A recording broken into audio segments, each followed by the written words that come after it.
Zázračné priania. Keď som prišla zo školy, bola som totálne znechutená. Bol prvý deň a ja som prišla ako nová žiačka. Nikto sa nesnažil so mnou nejak extra komunikovať, hoci by som ocenila trochu pozornosti. Moja mama pekne privítala a dala mi denník, na ktorom bol nakreslený krásny rozkvitnutý kvet. To bol prvý pekný okamžik, ktorý som zažila. Pekne som sa poďakovala a vybehla hore do svojej izby.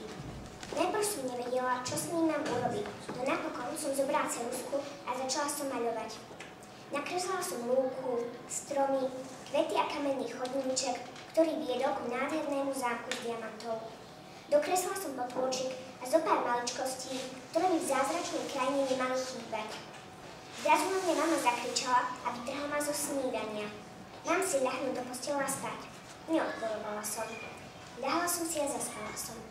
Ráno, keď som sa zobudila, neverila som vlastným očiam. Stála som uprostred lesa, presne ako som to nakreslila vo svojom denníku. Videla som lúku, stromy, aj potôčik, ktorý som namaľovala poblíž lesa. Podišla som k nemu. Mala zrkadlovo čistú vodu a plávali v ňom zlaté rybky.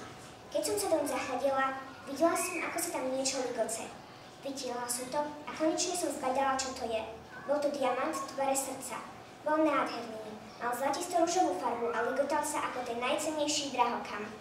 Vytiahla som z vrecka striebornú reťazku, ktorú mi dala babička, a drahokam on priviazala.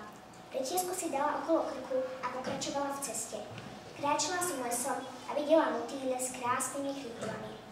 Išla som ďalej a zrazu sa predo mnou zjavila víla. Nevyzerala ako iné víly. Podobala sa trochu na cieľenú vílu z tej rozprávky, no pochybujem, že to bola ona. Bez slov mi podala do ruky papieru a pobrala sa preč. Na papierku som si prečítala: drahokam, ktorý nosíš, daj do najbližšej vrby. Nevedela som prečo, no dala som ho tam. Keď som ho položila do dierky, rozsvietilo sa ostré svetlo a ja som sa prebudila v posteli. Najprv som si myslela, že to bol sen, no potom, keď som vstala, visel mi na krku diamant. Pozerala som sa do denníka. Bolo to to isté miesto. Teraz viem, že kúzla existujú. Je to môj maľovaný svet. Jediné želanie, ktoré mám, je vrátiť sa tam zas. To miesto mi pripadalo také zázračné. Je to miesto, kde sa plnia priania.